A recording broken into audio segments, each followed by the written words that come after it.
बिस्मिल्लाहिर्रहमानिर्रहीम। अस्सलाम वालेकुम। उम्मीद करती हूँ कि आप सब खैरियत से होंगे। आज मैं आपके लिए लाई हूँ बहुत मुनफरिद किस्म की अरेबिक रोल की एक रेसिपी जो घर के बेसिक सामान से तैयार हो जाती है। अगर आप नए हैं तो चैनल को सब्सक्राइब ज़रूर करें और आइए रेसिपी को स्टार्ट करते हैं। अरेबिक रोल्स बनाने के लिए जो चीज़ें चाहिए वो ये हैं। हमने लेना है सबसे पहले 2 कप मैदा, ठीक है। हम 2 कप मैदा लेने के बाद इसके अंदर डालेंगे तकरीबन 1 टेबल स्पून के करीब हम इसमें डालेंगे नमक और 1 टेबल स्पून के करीब हम इसमें डालेंगे इंस्टेंट यीस्ट, यानी कि हम इसमें डालेंगे ख़मीर। फिर इसके बाद हम इसमें डालेंगे 3 टू 4 टेबल स्पून के करीब हम इसमें डालेंगे मायोनीज़। मायोनीज़ जो होता है उसमें हमारे पास घी और अंडा दोनों शामिल होता है। तो अगर आप ये दोनों चीज़ें नहीं डाल सकते सेपरेटली तो आप सिंपली क्या डाल सकते हैं, मायोनीज़ डाल सकते हैं, ठीक है। सबसे पहले आपने क्या करना है कि आटे के अंदर मायोनीज़ को मिक्स कर लेना है। इसके बाद आपने नीम गर्म पानी से इसको गूंद लेना है, ठीक है। अब आपने क्या करना है, इसकी सख्त सी डो बना लेनी है। हम बिल्कुल ऐसे ही आटा गूंदेंगे जैसे हम नॉर्मली आटा गूंदते हैं, नीम गर्म पानी से हम इसको गूंदेंगे, ठीक है।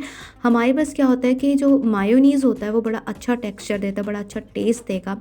गूंदते हुए हमने क्या करना है कि अगर आपके पास हाथों के ऊपर ये चिपक रहा है तो थोड़ा थोड़ा तेल लगा के आप इसको अच्छी तरीके से जो है वो गूंदते चले जाएंगे।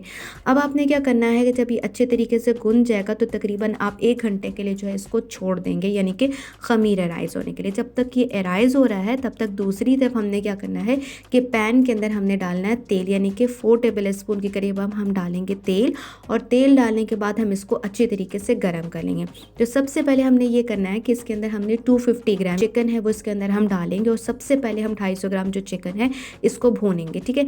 अब हमारे पास भूनने के समय पे हमने क्या करना है कि हमने इसमें डालें मसाला आ जाता है। सबसे ज़्यादा ज़रूरी है मसाला जो आपको पसंद है। तो आप इसमें थोड़ा सा तंदूरी मसाला डालें, 1/2 टेबल स्पून अदरक लहसुन का पेस्ट, 1/2 टेबल स्पून नमक और लाल मिर्च और थोड़ी सी जो हम इसमें हल्दी और थोड़ा सा कोरिएंडर पाउडर डालेंगे।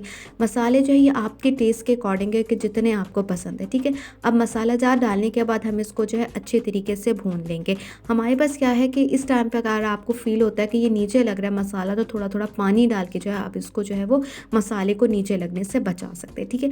अब हमारे पास क्या है कि ऑलमोस्ट ये जो चिकन है वो रेडी हो चुकी हुई। अब इसके अंदर हम डालेंगे वेजिटेबल्स। हमारे पास एक छोटा मीडियम साइज़ का लच्छेदार प्याज है, 2 से 3 अदद हमारे पास हरी मिर्चें हैं और हाफ़ जो है वो हमने डालना है टमाटर डालना है। टमाटर का अंदर वाला गूदा हमने निकाल दिया, ठीक है।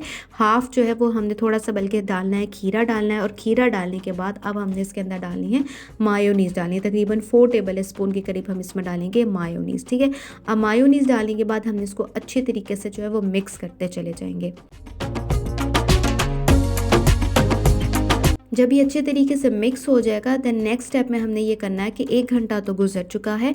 हमारे पास जो ये एराइज़ हुई यानी कि जो ख़मीरी जो आटा है इसके ऊपर सबसे पहले हम मैदा टेस्ट करेंगे और अब इसके बाद हम क्या करेंगे, जैसे नॉर्मली रोटी बनाते हैं ना बिल्कुल उसी तरीके से हम इसके क्या बनाएंगे, पेड़े बनाएंगे, ठीक है। हमने क्या करना है कि चूँकि हम रोल्स बना रहे हैं ना तो हम एक एक करके भी रोल बना सकते हैं, मगर हमने क्या करना है कि एक बड़ी सी भी रोटी बेलनी है और फिर इसके बाद हमने क्या करना है, इसके रोल्स बनाने, ठीक है। हमने सबसे पहले क्या करना है, 3 जो है वो पेड़े बना लेने मीडियम साइज़ के और इसके बाद बाकी जो पेड़े उनको हम साइड पे रख देंगे, ठीक है। अब हमने क्या करना है, सबसे आगे पीछे जो है वो आटा लगाना और इसके बाद हमने इसको अच्छे तरीके से बारीक बेल लेना है। चूँकि ये ख़मीर हुआ हुआ है ना तो आपने डो मोटी नहीं रखनी है। अगर आप डो मोटी रखोगे ना तो आगे तलते समय क्या होगा, ये और फूल जाएगी ख़मीरी जो रोटी होगी। अब क्या है कि रोटी बारीक बेलने के बाद बड़ी सी रोटी आप बेलोगे और उसके ऊपर जो है आपने जो चिकन का और मायोनीज़ और वेजिटेबल्स का जो मिक्सचर बनाया है वो हम इस पर रखना शुरू कर देंगे, ठीक है। जितनी भी रोटी के हिसाब से आप देखेंगे। इसके बाद अब आप लगाएंगे कट्स लगाएंगे, ठीक है। अब आपने क्या करना है, जैसे आप जो त्रिकोण सा जो है ना वो ट्रायंगल सी जो शेप है वो उस तरह से बनती हुई नज़र आनी चाहिए, ठीक है। इसी तरीके से सारे के सारे जो आपके पास जो मैदा वाली जो रोटी है ना उसके अंदर इसी तरीके से जो है वो कट्स लगाते चले जाएंगे, ठीक है। अब हमने क्या करना है, सब सारे कट्स लगा देंगे। देन अब टाइम आ जाता है इसको हम फोल्डिंग का टाइम देते हैं। सबसे पहले 2 किनारों को जोड़ेंगे और इसके बाद हम इसको गोल करते करते जो है वो आगे की तरफ ले आएंगे, ठीक है। कुछ इस तरीके से जो शेप होगी। फिर हमने क्या करना है, मैदा और जो पानी का जो मिक्सचर है उसको जो इसके ऊपर लगा के इसको हम सील कर देंगे, ठीक है। यानी कि सारी तरफ से अच्छे तरीके से सील कर देंगे ताकि इसके अंदर से मिक्सचर जो है वो बाहर ना निकले तलते हुए, ठीक है। अगर आपको साइड्स लग रही हैं वो खुली हुई हैं तो फिर आप जो है वो थोड़ा सा एडजस्ट कर लीजिएगा। इसी तरीके से जब सारे रेडी हो जाएंगे तो ये सारे फ्राई होने के लिए रेडी हो चुके हैं।